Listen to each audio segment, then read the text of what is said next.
Nah, pemirsa, persoalan sampah ternyata masih saja menjadi polemik. Perilaku membuang sampah sepertinya masih banyak ditemui di Indonesia. Kualitas udara di Jakarta semakin mengkhawatirkan. Dan pabrik mencemari lingkungan. Sampah. Koresponden angkut setiap hari hanya untuk membenarkan pemerintah bisa menemukan tanpa memikirkan efek tak luput ya di dasar laut di kota. Persoalan sampah Warga.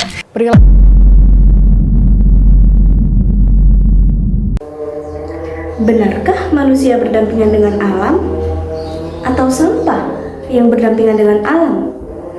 Mari kita lihat lingkungan sekitar kita.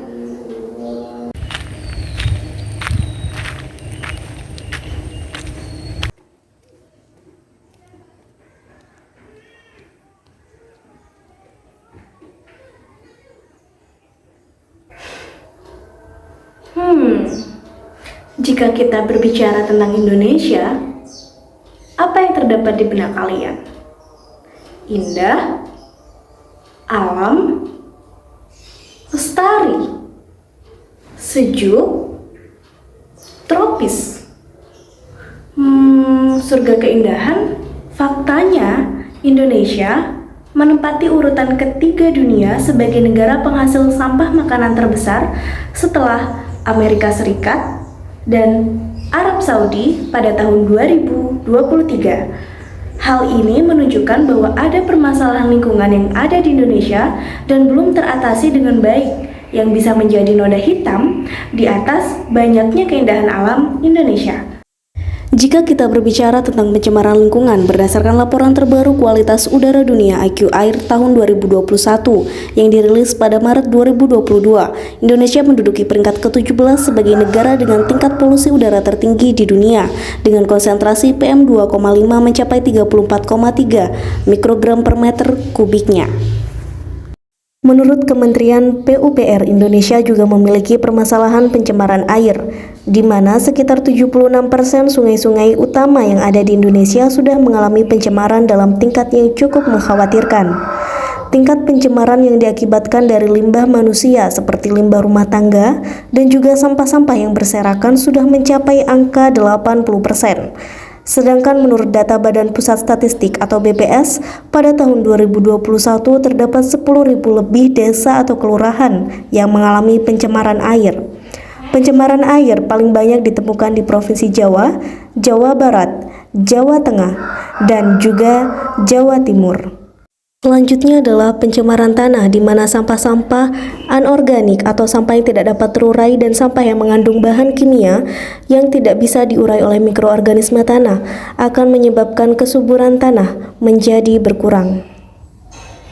Permasalahan lain yang ditemukan di Indonesia adalah masalah deforestasi hutan, yaitu perubahan kondisi penutupan lahan dari hutan menjadi bukan hutan.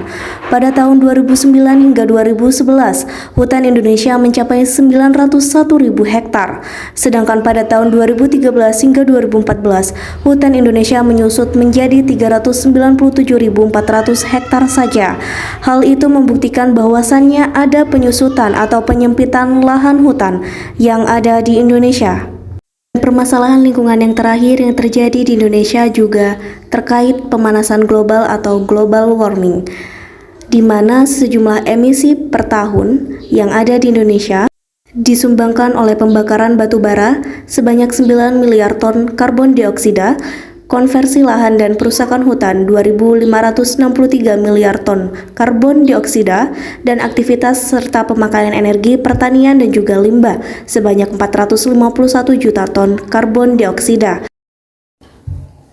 Setelah kita tahu fakta-fakta tentang kerusakan lingkungan yang terjadi di Indonesia, seperti pencemaran udara, pencemaran air, pencemaran tanah, adanya kerusakan hutan atau penggundulan hutan, bahkan terjadinya pemanasan global dan juga perubahan iklim, akan sangat berdampak bagi keseimbangan ekosistem yang ada di bumi kita. Akan berdampak pada kesehatan manusia dan juga kelangsungan hidup bagi hewan ataupun tumbuhan.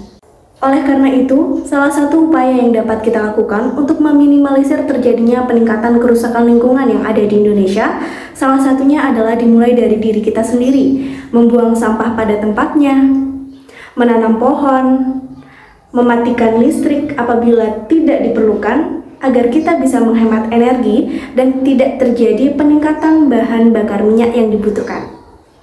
Sekian dari saya, terima kasih. Wassalamualaikum warahmatullahi wabarakatuh.